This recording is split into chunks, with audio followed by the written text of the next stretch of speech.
Being the only black guy in the room affected you a lot? I genuinely think so, yeah. In Spain, where you've had more racism than other places. Well, he was like, these African foreigners don't know what they're doing here.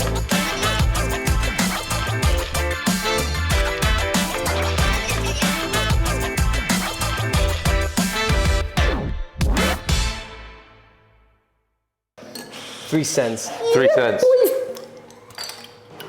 Here you go. Oh, papi. You're gonna have to stir that with your finger, or do you want me to stir it with your finger? So with my finger, that's fantastic. So with your pink Paloma. Right, welcome to the first ever Bar Talk sponsored by 3 Cents sodas. This is a classic 3 Cents Paloma with cheers, man. Bit of tequila. Thanks for having me. Salty rim. And 3 Cents pink grapefruit soda, which is why it looks fucking great.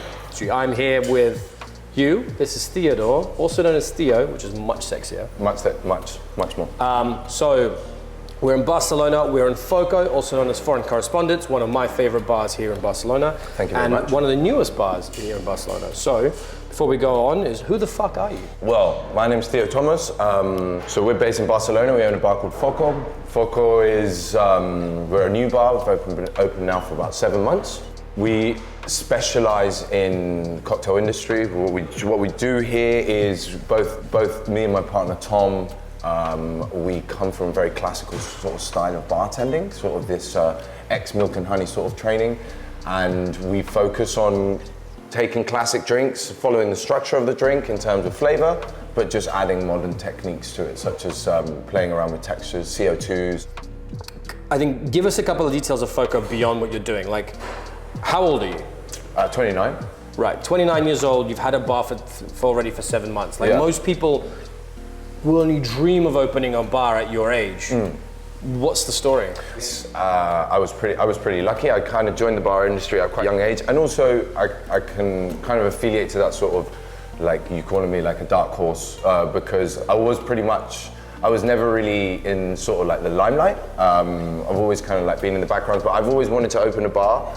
I've kind of done that process for other bar owners in the past, such as, for example, Carlos and Matilda, where I was running the whole bar and stuff. I mean, like, working in the UK, I had the advantage of working with some like pretty big names that are now in the industry that kind of fed me this sort of knowledge of what I wanted to do more or less with FOCO. And a very large part of it is my business partner as well, Tom, who also comes from the same sort of background that I come from in the UK, which mainly concentrates on Bristol. Right. Where we worked in this bar that was called Red Light. We worked with people like Chelsea Bailey, Emilio Di Salvo, where we kind of, I don't know, we developed this sort of love for the industry. And Barcelona was a big move for me. I got called up by Matthew, the owner of Carlos Matilda, and he was like, hey, do you want to come over here? Because I'm half Spanish. It was kind of a bit of a... Right. I keep forgetting how much percentage of Spanish you are. Yeah, I mean, well, my mother's Spanish, and I grew up I spent my teen years. I was like born in London, but then from the age 11 to 18, I was moved out to the north of Spain. No, so my father is Caribbean, and my mother is... Any particular... from like Jamaica, sort of area. Jamaica, okay. Yeah. But both of them, they met in the UK, and that's where I was born in London. Right. But yeah, my blackness is the Caribbean. Yeah. What's it like for you stepping into an industry where no one is like you? I find it a really interesting question, because at certain points, I've even asked myself, like, why is it that the black community isn't more influenced in the hospitality industry?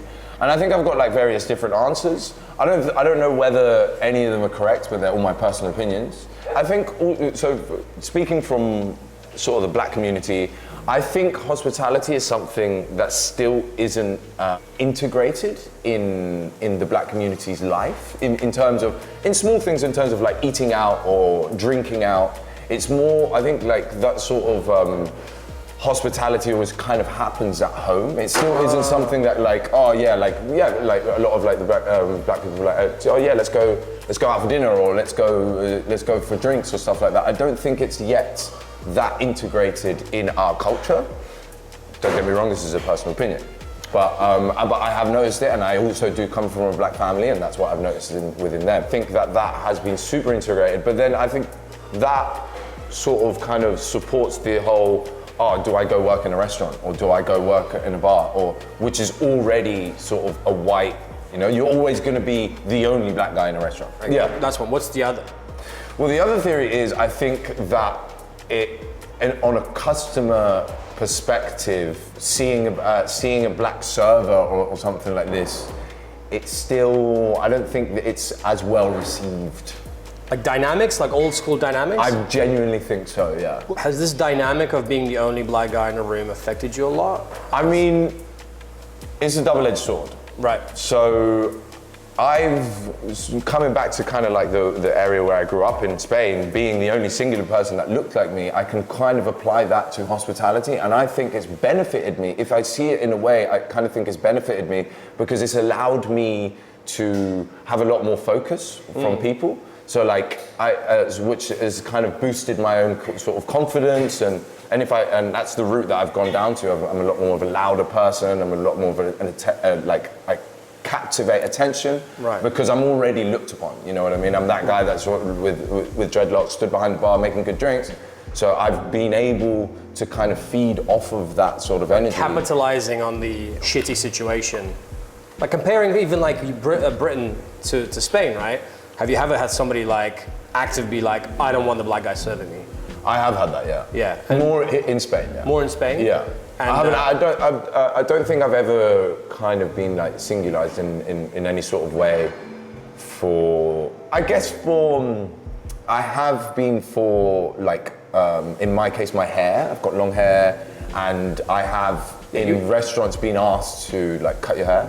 But I think it's like, you know what I mean? Oh, but is that a health and safety thing? I don't know. I don't know whether it was like a health and safety thing or, but maybe. Or a look. Or I think it was more tend to be like a look, like right. Clean shaven. But then I get it. Like a lot of places still actively do this. Yeah, I think the Savoy, you still have to. You cannot have a beard. Yeah. Because you are the minority. And now you're a business owner, right? Yes. In the Spain where you've had more racism than other places. Has that affected you in any way when it comes to owning business? Or? It has. You know, I've definitely noticed, I've had to go through that sort of extra effort in really, really learning the local language, taken seriously. Right. That since owning a business, you know, meetings, sort of like bureaucratic meetings or stuff like this is for me and my appearance, it takes me an extra effort to kind of really announce. So for example, when we were opening FOCO, we had a lot of, as you can imagine, we were filtering through different sort of agencies to look for venues and all of these sort of things. And just when I was to show face, instead of presenting a lawyer or anything like that, I could see there was a moment of, okay, these people are not serious. Because you're black. Yeah. And I noticed in a meeting actually when we were actually signing the papers, I think we were asking for a certain time of like a grace period. It was whatever.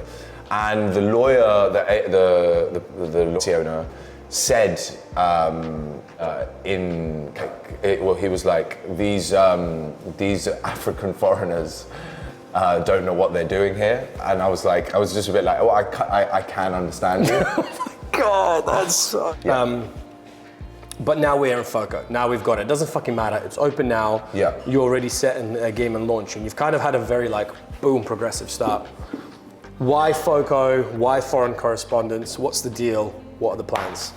So why FOCO? FOCO shortens the word, as you said, foreign correspondence. Foreign correspondence. You took that foreigner line very personally, didn't you? You're like Michael Jordan. I took that very personally, so FOCO it is. Yeah, pretty much. No, but like, so foreign correspondence, we fell in love with the concept of foreign correspondence is essentially a journalist that gets sent to another country, write a story, and then come back. Since I've been here in Barcelona and running bars in Barcelona, and as we were talking about earlier, it's a very sort of multicultural, expat-driven city. And the bars that I've been involved with here have kind of been able to kind of give home for all of these different nationalities and stuff. And both Tom and I fell in love with that sort of side of home to a place where it's full of all of these different nationalities, with all of these different backgrounds, with all of these different stories, but that can be able to share over, you know, a tasty drink or anything like this. Super open, super big, and it's all about the social aspects of a bar, because we kind of believe that in the past 10, 15, 20 years, you go to these cocktail bars that are, you know, grabbed at the door and shoved into a corner and kind of like don't move sort of thing. Here's the concept. Yeah, and you don't. And if you see, I don't know, someone across the bar that you want to go say hello, you kind of feel bad for even getting up. And we kind of wanted to fight against that sort of aspect of bars and see if we were allowed to do something that was all about kind of moving around and mingling and talking to the person that you have next to you. Let me rephrase. It seems like we've naturally gone into comps. Yep. And we're kind of fall into that category of discussion. For you, it seems like you've faced racism all your life.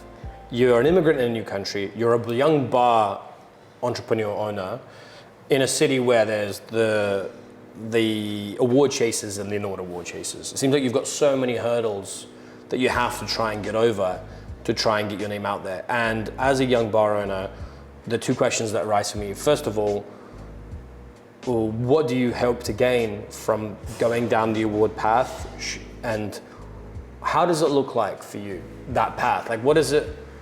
Because I think for us, some of us who've been around this for a while, we're like, we're over it. But for you, that's definitely a goal. So what's your driving force going for these awards? Like the reason why we want to go down that route is for recognition. I think we're being young bartenders, not coming from this sort of famous background, or as you said earlier, but of like a couple of dark horses that have just popped up and like getting our name traveling around. We genuinely believe that what we're doing is pretty special in terms of the drinks and service that we're kind of offering, and the way that we can really put a stamp on what we are actually doing is by getting some of these awards, you know, and it really gives us a bit of that. Provides us with that backbone.